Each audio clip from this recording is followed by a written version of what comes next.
दोस्तों, जीवन एक लंबी यात्रा है। इस यात्रा में हर किसी के पास सपने होते हैं, इच्छाएं होती हैं और लक्ष्य होते हैं। लेकिन अक्सर लोग बीच रास्ते में ही थक जाते हैं, भटक जाते हैं या फिर निराश होकर हार मान लेते हैं। भगवान बुद्ध ने लगभग 2500 साल पहले इसी गहरी सच्चाई को समझाया था। उन्होंने सिखाया था, अगर जीवन में सफलता पाना है, अगर आत्मिक शांति चाहिए और अगर अपने अस्तित्व का अर्थ समझना है, तो एक बात हमेशा याद रखनी होगी, लक्ष्य हमेशा अपनी आंखों के सामने रखो। आज की ये कहानी इसी शिक्षा पर आधारित है। कहानी की शुरुआत बहुत समय पहले मगध राज्य का एक गांव था। गांव के लोग सरल, मेहनती और ईमानदार थे। लेकिन उस गांव में अरुण नाम का एक युवक रहता था। अरुण पढ़ा लिखा था, मेहनती भी था, लेकिन उसमें एक बड़ी कमी थी। वह किसी भी काम में टिकता ही नहीं था। कभी खेती शुरू करता तो कुछ ही दिनों बाद उब जाता, कभी व्यापार करता तो बीच में ही छोड़ देता, कभी साधना करता तो अधूरी छोड़कर भाग जाता। उसका मन हमेशा नई नई चीजों की ओर भागता और इसी कारण उसका जीवन बिखरा हुआ था। बुद्ध से भेंट। एक दिन गांव में समाचार आया कि भगवान बुद्ध पास के वन में ठहरे हैं। बुद्ध के उपदेश सुनने के लिए आसपास के गांवों से लोग आने लगे। अरुण भी वहां पहुंचा।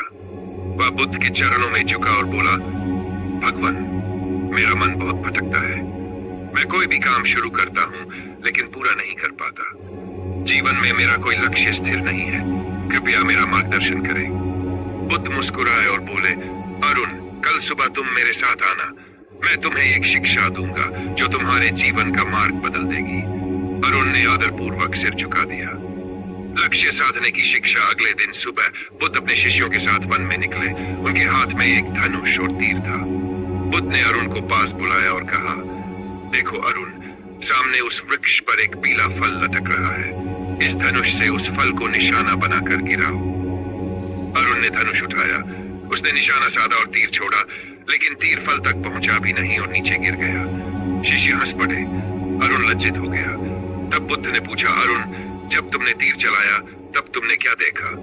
अरुण बोला, भगवान, मैंने वृक्ष देखा, पत्ते देखे, आकाश देखा और फिर फल पर ध्यान दिया। बुद्ध मुस्कुराए और बोले, यही तुम्हारी भूल है। जब लक्ष्य साधना हो तो केवल लक्ष्य को देखो, बाकी सबको भुला दो। आंखों में सिर्फ और सिर्फ लक्ष्य होना चाहिए। दूसरी बार प्रयास। बुद्ध ने अरुण को धनुष दिया और कहा, अब केवल उस फल को देखो, न वृक्ष, न पत्ते, न आकाश। अरुण ने वैसा ही किया। उसकी आंखों के सामने सिर्फ फल था। उसने एकाग्र होकर तीर चलाया और इस बार तीर सीधा फल पर जाकर लगा। फल टूटकर जमीन पर गिर पड़ा। बुद्ध की शिक्षा। बुद्ध ने शांत स्वर में कहा, यही जीवन का नियम है अरुण। जब तक तुम्हारी आंखों में 100 चीजें होंगी तब तक तुम किसी भी काम में सफल नहीं हो सकते। लेकिन जिस दिन तुम्हारी आंखों में केवल एक ही लक्ष्य होगा तब तुम अवश्य सफल हो जाओगे। फिर बुद्ध ने आगे कहा, मनुष्य का मन बंदर की तरह है। वह एक डाल से दूसरी डाल पर कूदता रहता है। अगर उसे स्थिर न किया जाए तो जीवन व्यर्थ चला जाता है। लक्ष्य जीवन की दिशा है। बिना लक्ष्य का जीवन वैसे ही है जैसे बिना पतवार की नाव। अरुण की आंखें चमक उठी। वह समझ गया कि उसकी असफलताओं का कारण उसका भटकाव था। अरुण का परिवर्तन। उस दिन के बाद अरुण ने अपने जीवन का एक स्पष्ट लक्ष्य तय किया। उसने निर्णय लिया कि वह अपने गांव में शिक्षा का प्रसार करेगा। वह गांव गांव जाकर बच्चों को पढ़ाने लगा। धीरे धीरे उसकी मेहनत रंग लाई। बच्चे पढ़ लिख कर जीवन में आगे बढ़ने लगे। गांव के लोग भी उसे आदर देने लगे और अरुण का जीवन एकाग्रता और लक्ष्यबद्धता के कारण सफल हो गया। शिक्षा और संदेश। ये कहानी हमें एक गहरा संदेश देती है। लक्ष्य के बिना जीवन अधूरा है। जैसे धनुष बिना तीर के व्यर्थ है, वैसे ही जीवन बिना उद्देश्य के खाली है। एकाग्रता सफलता की कुंजी है।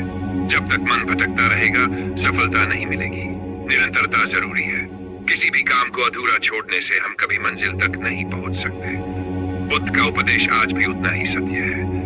चाहे विद्यार्थी हो, व्यापारी हो या साधक, अगर उसकी आंखों में स्पष्ट लक्ष्य होगा तो वह अवश्य सफल होगा। अंतिम संदेश दोस्तों, जीवन में जो भी मंजिल आप पाना चाहते हैं, चाहे परीक्षा में सफलता हो, व्यापार में उन्नति हो या फिर आत्मिक शांति, बस एक बात हमेशा याद रखें, लक्ष्य हमेशा अपनी आंखों में रखो। अगर लक्ष्य स्पष्ट है और मन एकाग्र है तो असंभव भी संभव हो जाता है। दोस्तों, ये थी बुद्ध की प्रेरणादायक कहानी लक्ष्य हमेशा आंखों में रखो। अगर आपको ये कहानी अच्छी लगी हो तो वीडियो को लाइक करें, अपने विचार कमेंट में लिखें और हमारे चैनल को सब्सक्राइब करें ताकि ऐसी और प्रेरणादायक कहानियां आप तक पहुंचती रहें। धन्यवाद। आपका दिन शुभ हो।